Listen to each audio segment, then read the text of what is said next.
In today's story, our narrator finds himself locked in the attic with some very unwelcome company. He hears footsteps and whispers coming from beyond his grave.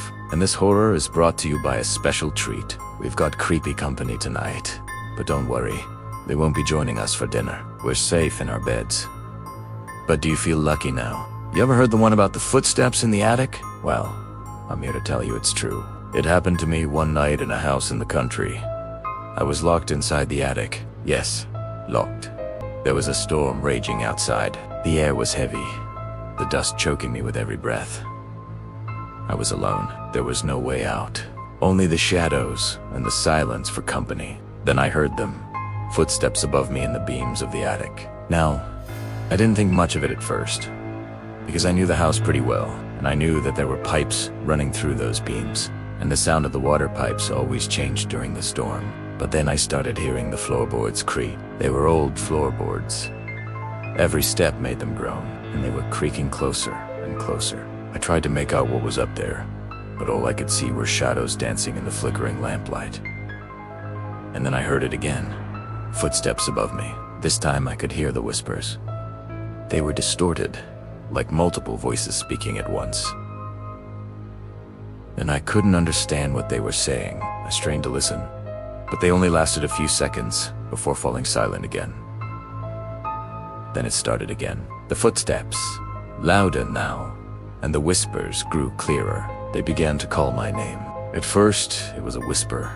Then it became a shout. My blood ran cold. I couldn't move. I couldn't breathe.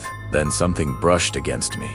Something unseen. I screamed, but the sound died in my throat. When I turned to look, I saw it. A faint outline of a shadow in the corner of my eye. It seemed to be watching me. The footsteps stopped. The whispering ceased, and for a moment, there was only silence.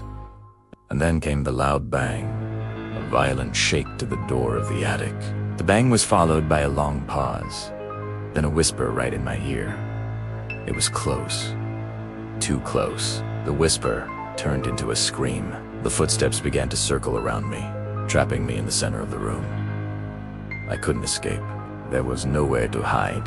Then, as suddenly as it began, it stopped. The footsteps, the screams, the whispers, all gone. Silence fell over the attic once more.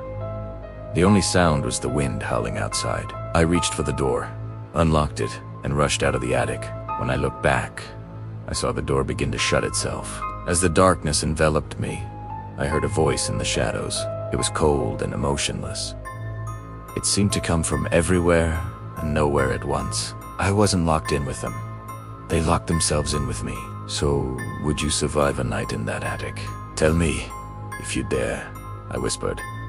Thanks for watching. If you enjoyed this modern retelling of Locked in the Attic, please hit that like button and share this with a friend. Also, don't forget to subscribe for more terrifying tales. We upload new stories every single day. Until next time, sleep tight.